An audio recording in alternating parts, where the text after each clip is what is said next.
आपण खूप लकी आहे. असं अचानक काय झालं तुला? गर्लफ्रेंड भेटली काय? 500 वर्ष झालं आणि आपण ती जनरेशन आहे जिला राम मंदिर होताना बघायला मिळालं. ते मला पण कळतंय. 22 तारखेनंतर काय? सध्या तरी मी प्रयत्न करतोय की आपल्या धर्माबद्दल अजून जाणून घेण्याचा. चांगली गोष्ट आहे. तिथं 10% आपले ते लोक करतातच. वेगळं काय?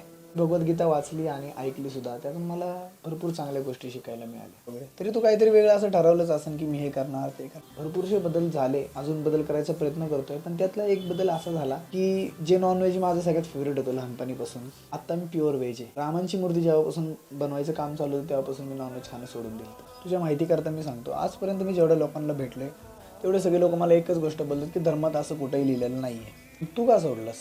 हा मला पण भरपूर लोक बोलतात. पण त्या लोकांना मी एवढंच सांगू शकतो की महाभारत अनुशासन अध्याय 114 आणि श्लोक 11 पण यात तुम्ही पूर्णपणे वाचू शकता. मला सांगण्याची आवश्यकता नाही पडणार. असं म्हणत नाही की नॉनव्हेज खाऊ नका, काय नाही. फक्त धर्माचं नाव पुढे करून नॉनव्हेज खाऊ नका.